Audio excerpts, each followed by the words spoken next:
WhiskyJason here, whiskey from the viewpoint of an American in Germany tasting rare and exotic whiskeys. Today I have a premiere, the very first time that I've had a Longrow here in front of me, Longrow Red. This is the 2020 edition. This was bottled on the 1st of December 2020. And this is a limited release of 10,000 bottles. 52.5%, Whiskybase 169841. 7 years in ex-bourbon barrels, 3 years in Malbec casks. Malbec is a red wine. I originally thought Malbec was from Argentina, but the wine casks that were used here for this were from South Africa. Interesting. So now we're going to talk about the price. I paid 119. I think the original price should have been about 89 euros. At the moment over here in Germany, it's going for 149 euros. At least there are still bottles left of this. I've seen people for the last 3 or 4 years post bottles on their social media pages, got my red. And it's like, okay. Just this year, I finally gotten into peated whiskeys, and so I finally bought a bottle. And I must say, I'm pleasantly surprised. Good. What are we going to compare it to? We're going to compare it to the 2020 Springbank edition here. This is a sherry edition, though. This was bottled, I think I missaid this in my English video the first time, on the 3rd of December 2020. So this was on the 1st, and 2 days later, they bottled this.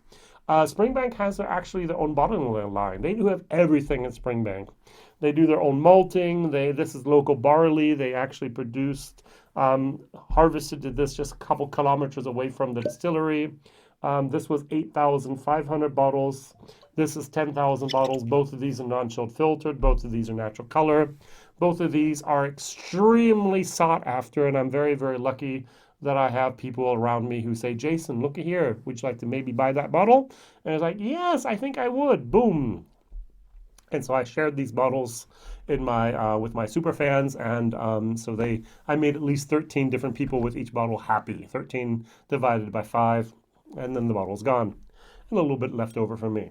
Now, this is between 50 and 55 ppm. What they do there is they actually have their own malting floor, and so they actually use peat smoke for up to 48 hours. Was it 40 or 48? So glasses are needed up to 40 hours. And over here you have 6 hours of peat, so this is about 12 to 15 ppm, and 30 hours of hot air to actually stop that malting process in the malted barley.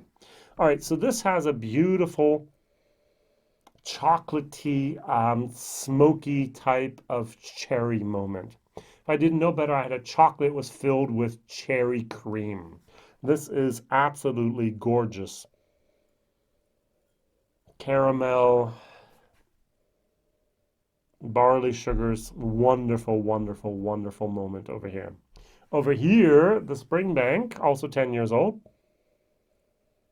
It's got more alcohol, and it's got more of that sherry, that oloroso sherry moment.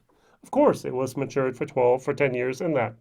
Even the colors, if you look here, so here we have our Malbec, and here we can see the difference in colors, which are very evident.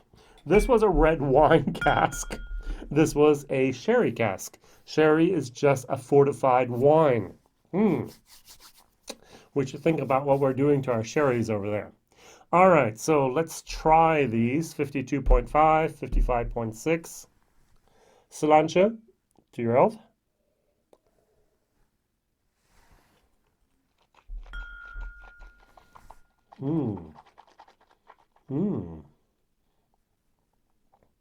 Up until my video just in German a couple minutes ago, I've never had a Longrow.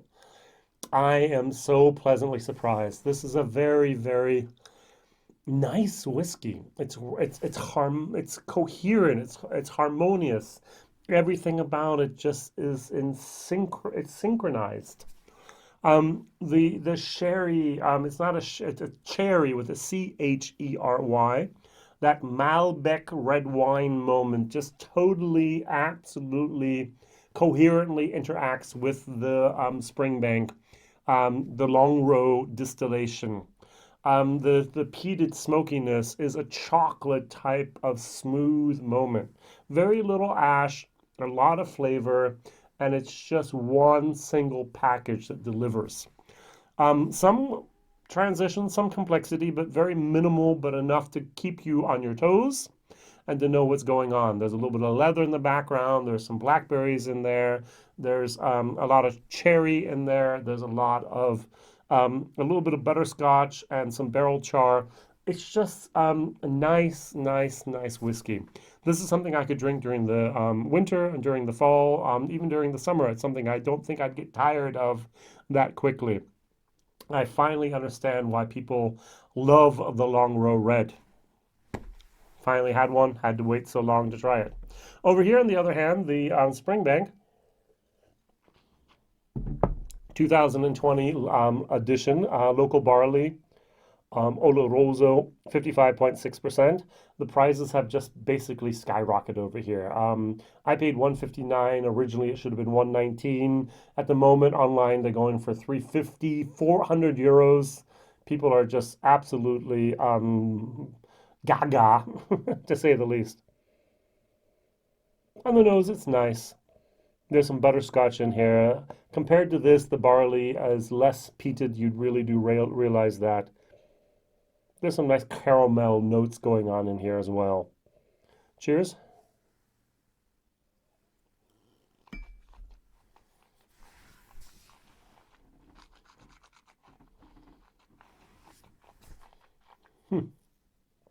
At cask strength, I get more ashiness here than I do here, which is weird. This was probably just one cask the entire time, that sherry cask.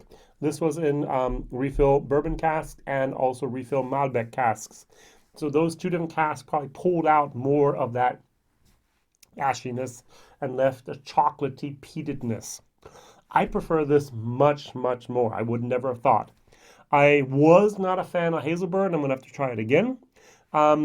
Now I am into peat. I like peated whiskeys. I'm trying different things. This is actually considered a heavily peated whiskey with between 50 and 55 ppm. And yet that Malbec Red, that red wine cask just shines right through and creates a product with a holistic moment where I just kind of go, nice. This is a solid B. I think this is the first time in my life I've given a peated whiskey a B. This is, buy it. This is a buy it. If you can find it, buy it. Now, value for money, as I said, I paid $119. I think the original should have been $89. Would I buy it again for $119? Yes, I think I would. This is really good. It's now at $149 over here in Germany, so another 30 euros on top of that. Would I still pay that price? Maybe. And that's the problem. This is so delicious. This is something I'd like to share with friends. This is something I'd like to put in a tasting. This is something I'm going to have to look at and see if I can find some more someplace for a reasonable price. Unfortunately, the German importer over here is sold out. It has been sold out for a very long time. They hit the market in February, and within hours they were sold out. Yeah. With another product from them, my Hanseatische Weingesellschaft, HAWE, H-A-W-E. I received a newsletter, immediately went online, already sold out. So I guess there are people who are buying it before the newsletter come out, and yeah. So I need to figure out that system as well, how that's done. All right, thank you very much for watching. I prefer this much more. This was a solid C. This is a solid B. Value for money, I'm going to actually give this a C plus. A C, it's a C. You can buy it if you want. But if it was 79, 89 euros, I would actually give it a C plus. Over here, I don't think this is worth 159 euros. This is more of a C minus, maybe even a D. And at the prices going at the moment with 350 to 400 euros, Crazy, crazy, crazy. At the moment, this is still available. Maybe it'll hit the market and where you're at soon, and you can also find a bottle and enjoy it. I am now a fan of Longrow Red. I would never have thought that, and I'm very, very surprised that I am. But hey, Springbank makes great stuff. All the best. See you soon. Question of the day is, what is your favorite Longrow that you've ever had? New question, what is your favorite Springbank product you've ever had? Thank you very much for watching. Like, subscribe, tell others. Maybe even share this video so you can see my excitement about Longrow Red, about a peated whiskey, about everything going on there. This is the 2020 edition. I'm sure that many people have not seen it yet. Let's see what happens. All the best. Bye-bye.